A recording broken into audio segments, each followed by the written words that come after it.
was at lunch with a workmate who seemed a bit distracted and edgy the last few weeks.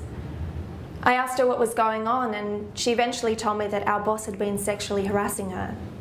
She said it was getting so bad that she didn't want to work here anymore. I just listened and made sure she knew that it wasn't her fault and that what he was doing was not just inappropriate, it was actually sexual harassment.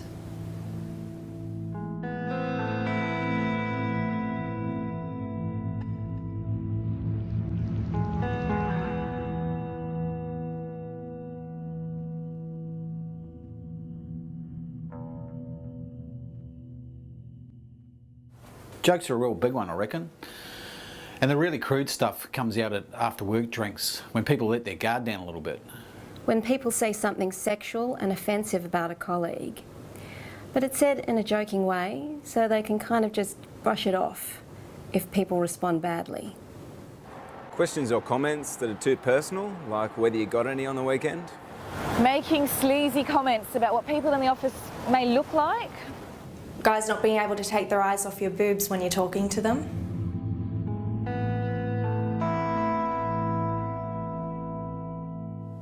It can be the more direct things too, like groping or touching in a way that's far too personal.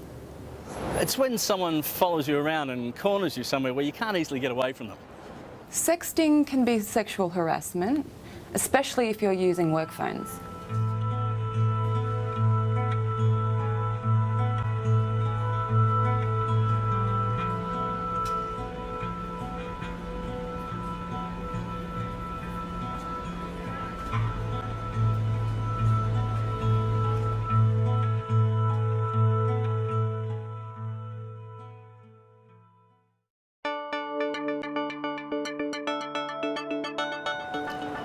I run a small team, and it turns out that one of my male staff had been sexually harassed by one of his co-workers.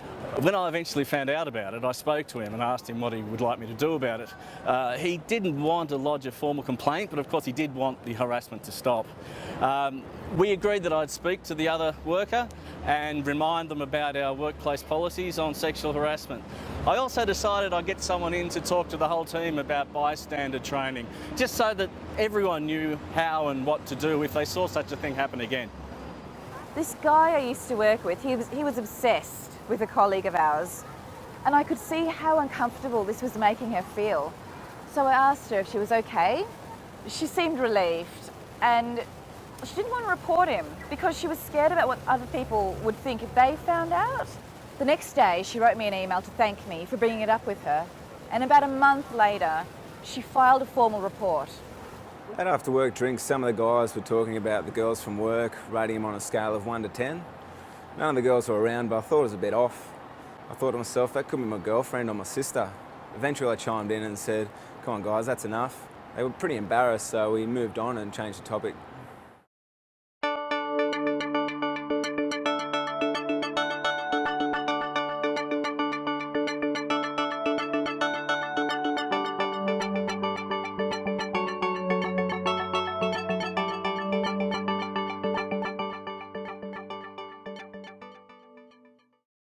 Verbal, visual, or physical conduct of a sexual nature that is severe or pervasive and affects working conditions or creates a hostile work environment. There are generally 3 forms of sexual harassment behavior: verbal, visual, and physical. Verbal harassment includes comments about clothing, a person's body, sexual or gender-based jokes or remarks, requesting sexual favors, or repeatedly asking a person out. It also includes sexual innuendos, threats, spreading rumors about a person's personal or sexual life, or using foul and obscene language. Visual harassment can include posters, drawings or pictures, screensavers, cartoons, emails, or texts of a sexual nature. Physical harassment often includes sexual assault, impeding or blocking movement, inappropriate touching such as kissing, hugging, patting, stroking, or rubbing,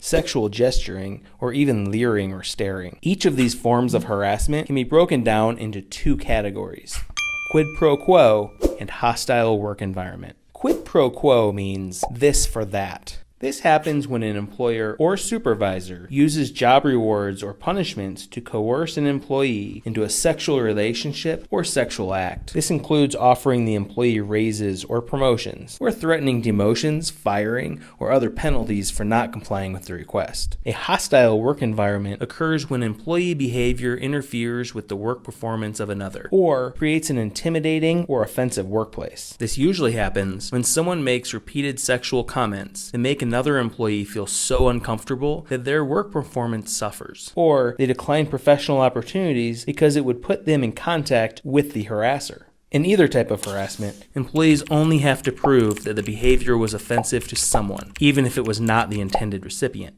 For example, Mike tells a dirty joke to Linda. Linda loves the joke and laughs. However, Michelle happens to be walking by when the joke is told. Michelle is offended by the joke. That joke could contribute to a hostile environment claim because Michelle, who happened to be in the area, finds the dirty joke offensive. There are two conditions to determine if a company is liable. The first is whether the employer knew or should have known about the harassment. The second is whether the employer failed to take appropriate corrective action. Having policies in place and an active training program can shield employers from expensive lawsuits.